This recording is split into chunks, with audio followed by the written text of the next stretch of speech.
The third eye is a concept that originates from various spiritual and mystical traditions around the world, particularly in Hinduism and Buddhism, but is also found in New Age and metaphysical beliefs. It refers to an invisible eye that provides perception beyond ordinary sight and is often associated with enlightenment, intuition, insight, clairvoyance, and higher states of consciousness. Here's an overview of what the third eye symbolizes across different contexts in Hinduism and Buddhism. Location and symbolism. The third eye is said to be located on the forehead, slightly above the space between the physical eyes, corresponding to the Agya Chakra. In Hindu tradition, it symbolizes the gateway to inner realms leading to higher consciousness and enlightenment. Shiva. In Hinduism, Lord Shiva is often depicted with a third eye on his forehead, which represents wisdom and the ability to see beyond the obvious. When Shiva opens his third eye, it's said to annihilate ignorance and evil. Buddhist iconography. In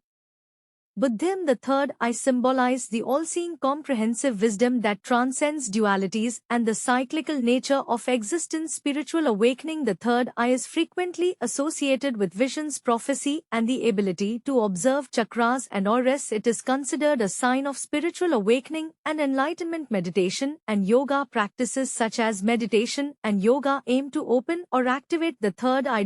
Pineal gland. Some theories, most notably by the philosopher René Descartes, consider the pineal gland in the brain to be the physiological basis for the third eye due to its role in light sensitivity and regulation of sleep-wake cycles. However, this is more of a philosophical interpretation rather than a scientifically verified fact. Skepticism. From a scientific perspective, the third eye is viewed as a metaphorical construct rather than a physical organ. The concept of the third eye invites exploration of internal landscapes and the realms of consciousness.